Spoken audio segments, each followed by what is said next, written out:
This is an I Am Kitty Hollywood. Now, today's review is of a film that can best be described as New York theatrical noir. It's Universal's 1947 beautiful and moody film, A Double Life. It was produced by Michael Kanan. It was directed by George Cukor. The screenplay is by Ruth Gordon and Garson, Kanan and Shakespeare. The score's by Miklos Rodza. The cinematography is by Milton Krasner. The set direction is by Harvey Gillette and Bernard Hersbrunn. And the costumes are by Travis Banton and Yvonne Wood. It stars Ronald Colman, Signe Hasso, Edmond O'Brien and Shelley Winters. It's about an actor, Anthony John, who is a delightful, charming man when he is making comedies, but give him a tragedy and he tends to get a bit wound up. Giving him Othello was never gonna turn out well. Late night roamings, hallucinations and some prodigious silver foxing ensue. Tony! Oh, hello, Ellen. Hello. I haven't seen you since, Sands Point. Yes, that's right. I lost your number. I knew it was that.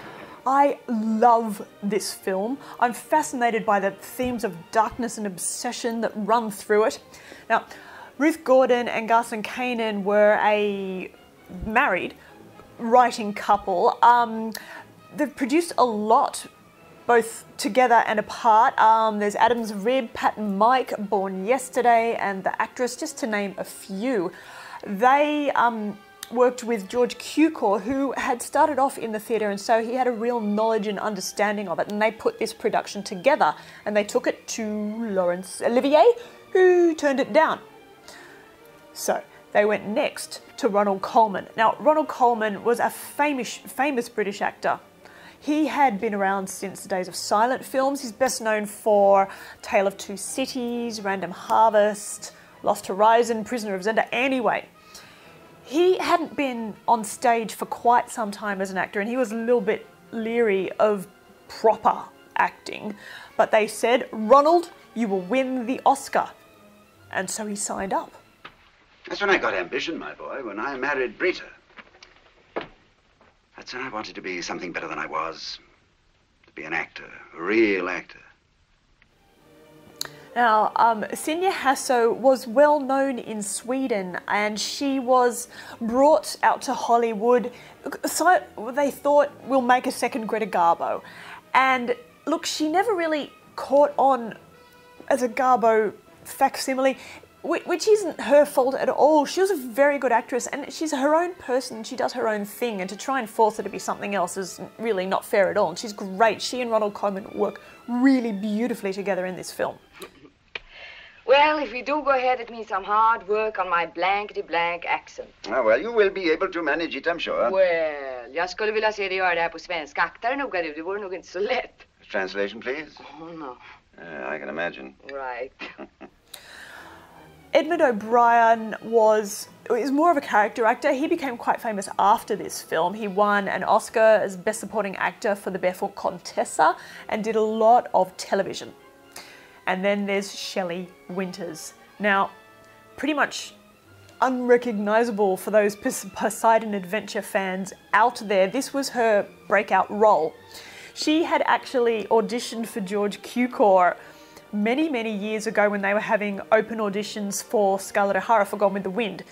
Shelley was about 13 or 14 years old, and he very kindly took her to one side, gave her some encouraging words, go out there, observe life, take classes, and she did. He didn't place her when she came back. It took a while for him to recognise who she was. Anyway, she was so nervous when she first started acting with Ronald Colman that it took 100 takes for her to get her first scene right. You sound like Boston. I do? Mm-hmm. I was in Boston. That's why I thought. Pretty quiet up there. Not the parts I was in. And she also, look, she had a strong personality and a strong feeling about the way things should be. So they did have an interesting time with her on the film, but she makes the character of Pat Kroll come alive, in my opinion. She's got this vulnerability and pathos about her which really adds so much more than just the typical sex pot victim role. So she's well worth every moment of trouble they had with her, in my opinion. Now, they hired the actor Walter Hamden to advise Ronald Colman in particular, but everybody, on their Shakespeare. They took over the abandoned Empire Theatre in New York, and it was used for all of the filming of the various productions. The set directors got into the theatre and started building up the Othello set so they could really have a feel of what it was like in the theatre, and then they shot all of the Othello performance scenes chronologically so Ronald Colman could really get a sense of the disintegration of the character as it happens throughout the course of the film.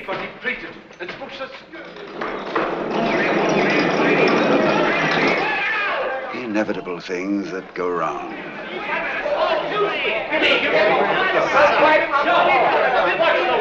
It's a beautiful film with great location work, and it's visually remarkable in a couple of ways.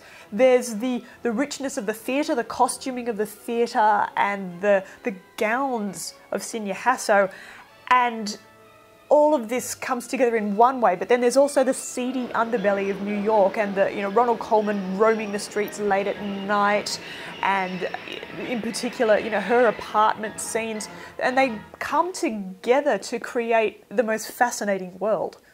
You watch Coleman as Anthony John become more and more obsessed with the thoughts and emotions of Othello, and the last scene when he's there in the theatre trying to summon up enough energy to go on stage again is just heartrending. Now look, I know Laurence Olivier is a splendid Shakespearean actor, there's no doubt of that whatsoever, but I almost feel like Ronald Coleman, his repertoire was largely that of decent, noble, gentle individuals, and he uses this and his sort of innate kindness to really bring about a greater sense of tragedy with the downfall of this man. He's done some bad stuff, but you feel for him at the same time. Curtain going up. Come on. One for the money, two for the show. 3 to get ready. 4 to go.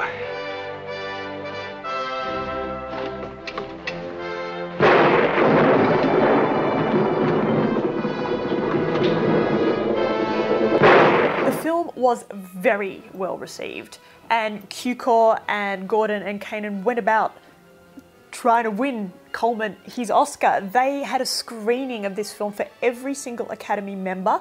They went in, they shook them by the hand, they watched the film with them.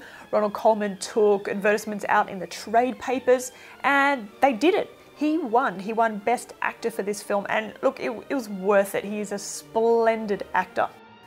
Being a noir and a tragedy, actually, are there any noirs that aren't tragedies? Anyway, it does have elements of ham about it that don't always translate that well for today's audience, but there's more than enough of the rest of the film to compensate for this, in my opinion.